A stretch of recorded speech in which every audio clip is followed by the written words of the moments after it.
안녕하세요. 중고차 가이드 중가입니다. 오늘은 다시 한번 중고 전기차 가격 리뷰를 준비했는데요. 2년 동안 직접 전기차를 타보고 느낀 점을 그대로 담아서 알려드리는 것이니까 여러분의 의견은 어떤지 비교하면서 보시면 될 것 같네요. 먼저 구독 부탁드립니다. 그럼 전기차를 왜 구매를 고려하시나요? 주변에서 전기차가 유지비가 적다고 하니까, 아니면 전기차는 출력도 좋고 잘 달린다고 해서, 아니면 단지 궁금해서 타보고 싶어서. 아마 대부분은 장거리 출퇴근 때문에 많이들 고민하실 텐데요. 유지비 하나하나 뜯어서 알려드리겠습니다. 두 번째인 높은 출력.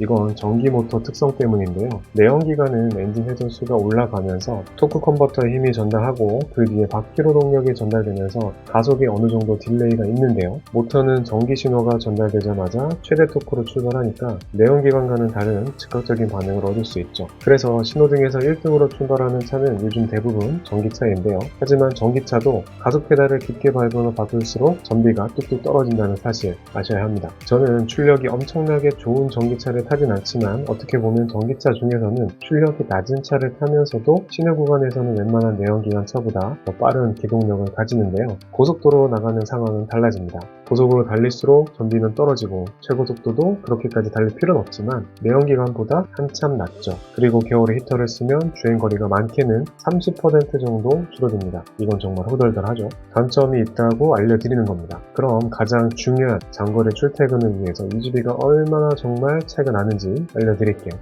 간단하게 말씀드리면 아끼고 아끼면 만원으로 800km 정도를 탑니다.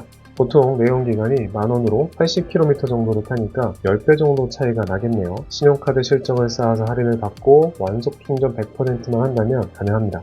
급속 충전만으로 충전한다면 만원으로 300에서 500km 정도 탈 수 있겠네요. 전기차 구매를 고려하신다면 내가 사용할 수 있는 충전기가 충분한지 확인하시고요. 퇴근 후 집에서 충전할 수 있는 집밥 혹은 출근해서 사용할 수 있는 회사밥이 있는지 확인하세요. 제가 사는 아파트는 구축인데도 최근에 주차 매수의 3%까지 완속 충전기를 설치해서 겨울에도 충전 스트레스가 없습니다. 최근에는 PHEV라고 하는 플러그인 하이브리드 차량이 늘어나서 약간 사용률이 높긴 합니다. 오로지 장거리 출퇴근을 위한 중고 전기차 추천. 첫 번째는 쉐보레 볼트 EV입니다. 볼트는 코나 EV와 함께 1회 충전으로 400km대 주행거리를 보여주는 첫 번째 전기차인데요. 인증은 380km였지만 이후 전량 배터리 리콜을 통해서 60kW 배터리를 66kW 배터리로 바꿔줘서 현재는 400km를 넘는 주행거리를 가지고 있습니다. 카페에 올라오는 주행 가는 거리 인증에서는 요즘처럼 좋은 날씨에는 600km까지 찍어서 보여주시는 분들이 있더라고요. 차 크기는 굉장히 야당합니다.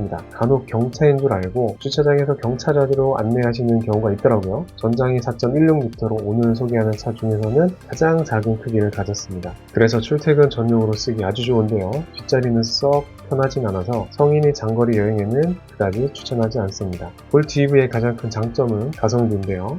400km 주행거리를 가진 전기차 중에서 가장 저렴합니다. 13만 km대 중고 차량 시세는 1,500만원대부터 시작합니다. 같은 등급의 코나 EV가 1,700만원대이니까 차이가 조금 있죠. 단점은 두 가지인데요. 첫 번째는 초급속 충전이 지원되지 않아서 최대 50kW 정도의 충전이 되기 때문에 완충까지는 아무리 빠른 급속 충전기를 사용하더라도 1시간이 넘게 걸립니다. 두 번째는 히트펌프의 부재인데요. 히트펌프는 냉매의 경로를 바꾸고 버려지는 열을 회수해서 겨울철 히터에 사용되는 전기를 아껴주는 기능인데 이 기능이 없어서 겨울철 주행거리가 30%도 넘게 증발되죠. 대략 겨울에는 280에서 300km 정도 주행이 가능하다고 보면 됩니다. 하루에 200km 내외의 출퇴근까지는 충분히 커버가 가능하겠죠. 장거리 출퇴근 위한 추천 전기차 두 번째는 볼트 EV와 크기가 비슷한 코나 EV입니다. 2018년에 처음 출시한 코나 EV는 내연기관과 같은 플랫폼을 쓰도록 개발된 차량인데요. 가솔린 터보 엔진과 디젤 엔진, 심지어는 4륜구동 시스템까지 적용한 차체 구조를 가졌습니다. 근데 어떻게 배터리까지 적용 가능할까요? 그래서 그런지 2열 바닥이 약간의 단차가 있네요. 코나 EV는 국내 전기차로는 첫 번째로 한 번 충전에 400km 이상 주행 가능한 첫 번째 전기차였는데 배터리는 64kW 배터리를 사용하고 히트펌프도 옵션으로 제공해서 겨울철 주행거리 손실이 많이 줄였죠. 무엇보다 볼트에 부족한 편의 사양들이 많습니다. 한국인이 좋아하는 통풍 시트도 있고 스마트 크루즈 컨트롤도 있어서 가다서다 하는 정체 구간에서 조금 더 편하게 운전할 수 있죠. 실내 공간은 볼트 EV보다 조금 좁다라는 평이 있는데 전기차 전용 플랫폼인 볼트가 실내 공간이 조금 더 크다라고 하네요. 코나 EV를 고려하신다면 가장 큰 단점은 배터리 이슈입니다. 초반에 정말 좋은 상품성과 긴 주행거리로 인기 있었는데요. 배터리 화재로 인해서 판매 중지와 단종까지 했었는데 고전압 배터리의 전량 리콜을 통해서 문제를 해결했습니다.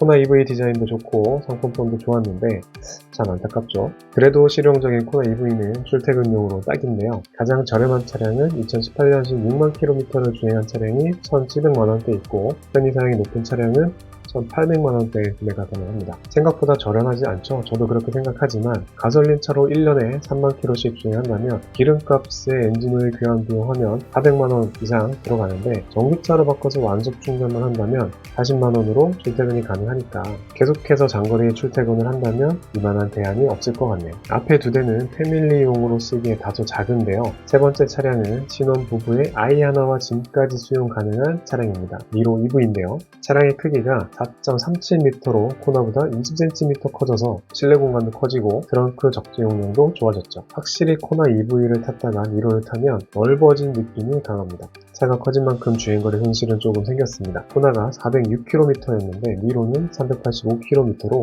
20km 정도 줄었는데 유의미한 수치인가 싶기도 하네요. 의외로 니로 EV 구매를 망설이는 순간은 줄어든 주행거리 때문이 아니라 어색한 외관 디자인 때문이 큰데요. 코나가 날렵하고 세련된 디자인이라면 니로는 뭔가 밋밋한 디자인을 가졌습니다. 그래도 실내 공간은 좋은데요. 2열 시트는 좋고 차박을 가능한 분도 있을 정도인데 그래도 차박하기에 조금 애매한 크기 같습니다. 니로 EV는 하이브리드와 전기차 전용으로 개발된 만큼 차체가 가볍고 주공 공간이 적은데요. 커진 차체와 실용성 때문인지 중고차 가격 방어가 높습니다. 니로 EV의 중고차 가격은 2020년식 11만 km를 주행한 차량이 2,100만원대입니다. 신차 가격이 5,200만원이 넘는 차량인데 보조금을 받았다고 해도 3,800만원, 엄청 착한 가격이네요. 전륜구동 전기차로서 눈길이나 빗길에서 조금 더 안정감이 있는 특징이 있어서 출퇴근용, 영업용, 가족용으로 딱인 니로 EV입니다. 네 번째 추천 출퇴근 전기차는 아이오닉 일렉트릭인데 흔히 구오닉이라고 불리고 추천드리는 모델은 구오닉 페이스리프트 모델, 구오닉 페리 모델입니다. 아이오닉 일렉트릭은 초기 출시할 때도 도심지에서만 사용할 정도로 배터리 용량이 터무니없이 작게 출시했는데요. 배터리 용량이 단지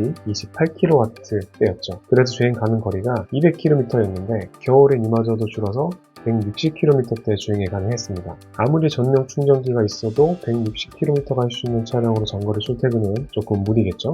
그래서 추천하는 구오닉 페리 모델은 배터리 용량이 커졌습니다. 무려 38kW로 35%나 커졌는데요. 패키지가 된다면 처음부터 넣어주었으면 좋았을 텐데 하여튼 배터리가 커진 덕분에 주행거리가 270km대로 늘어났습니다. 이 정도면 장거리 출퇴근도 무난하겠죠? 세단형 차체와 가벼운 차체로 1kW대 주행거리도 가장 긴 편인데 시내 주행만 한다면 1kW로 10km를 주행할 수 있어서 단연 최강 전비를 자랑합니다. 아이오닉의 크기는 아반떼보다는 약간 작은데요. 전장이 4.47m로 아반떼보다는 10cm 정도 짧습니다. 오히려 초보 운전 출퇴근러에게는 적당한 사이즈이죠. 아이오닉 일렉트릭의 중고차 시세는 2020년식 9만 km를 주행한 차량이 1920만원으로 인기가 높아서인지 감가가 적은 편입니다. 단점은 관공서, 특히 한전이나 KT에서 업무용 차량으로 많이 사용해서 인지 너무 업무용 차량 느낌이 많이 나는 단점이 있네요. 다섯 번째 차량부터는 많이 익숙한 차량인데요. 현대 아이오닉 5입니다. 아이오닉 5부터는 현대에서 제대로 된 전기차 전용 플랫폼인 이 GMP 플랫폼을 사용해서 만든 전기차인데요. 외관 모습이 게임에서나 등장할 법한 모습으로 호불호가 있었지만 긴 주행 거리와 넓은 실내 공간으로 인기가 상당했습니다.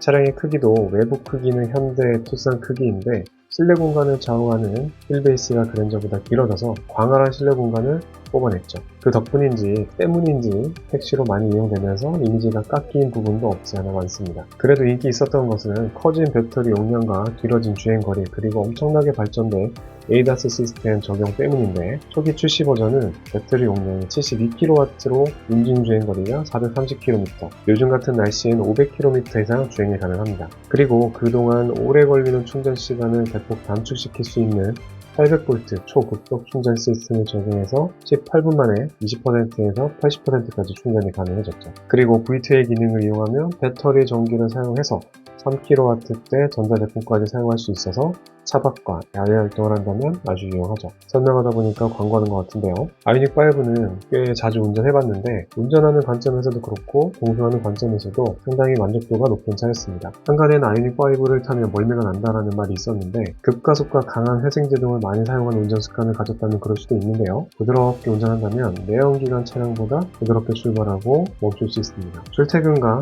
가정용 차량으로 부족함이 없는 아이오닉 5의 중고차 가격은 2021년식 6만 km를 주행한 차량이 2,880만원입니다. 현재 오래된 차를 타고 있고 장거리 출퇴근 중이시라면 높은 비용이지만 유지비와 편의를 생각한다면 충분히 가치 있는 선택일 것 같네요. 마지막 6번째 추천 차량은 기아 EV6입니다. 아이오닉 5보다는 1년 늦게 출시했는데요. 1년 전에 출시한 아이오닉에는 72kW 배터리를 적용했는데 EV6에는 처음부터 77kW 배터리를 넣어서 주행거리가 바로 70km까지 늘어났죠. 5kW가 별거 아닌 것 같지만 전기차에 있어서는 주행거리와 배터리 용량 증가가 엄청난 차이죠. EV6의 크기는 아이오닉 5와 비슷합니다. 같은 이 GMP 플랫폼을 사용한 때문이기도 한데요. 다만 실내 공간을 좋아하는 휠베이스가 2.9m로 10cm 정도 짧은데 그래도 그랜저와 비슷한 수준이기 때문에 전혀 작은 크기는 아닙니다. 아이오닉 5의 고딕하고 각진 디자인이 젊은 느낌이었다면 낮고 넓은 EV6는 조금 더 점잖은 느낌인데요. 사전 계약만 무려 2만 1000대 계약으로 초기 대기 기간만 1년이 넘었을 정도로 인기가 엄청났던 차량입니다. 저도 EV6 GT라인을 일주일가량 탄 적이 있는데 실내 품질, 승차감, 주행 성능 모두 너무 만족했고 장거리 출퇴근, 가족용 나들이 모두 만족하는 크기로 21년식 12만 km를 주행한 차량이 2,990만원입니다. EV6는 정말 감가가 안 되고 있는데요. 출고 가격 자체가 6천만원대이고 보조금을 1,000만원 받았다고 해도 5천만원이면 상당히 비쌌던 차였습니다. 정리하면 1,000만원대 중반부터 3천만원까지 국내 소형, 중중형, 중형 전기차를 알아봤는데요. 옵션은 부족하지만 가성비 하나는 끝내주는 볼트 EV, 옵션과 가격은 합리적이지만 약간 불안한 코나 EV, 전륜구동 전기차 중에서 가장 이상적인 1호 EV, 전비 최강인 아이오닉 일렉트릭, 그리고 주행거리와 실내 공간이 우수한 아이오닉 5, 끝으로 실내 공간과 품질 디자인까지 좋은 EV6까지 살펴보았습니다. 전기차를 2년 타면서 결론은 다음 차도 더 크고 더 멀리 가는 전기차인 만큼 전기차 만족도는 높은데요. 추가로 더 궁금한 내용 있다면 댓글 남겨주세요. 구독 부탁드립니다.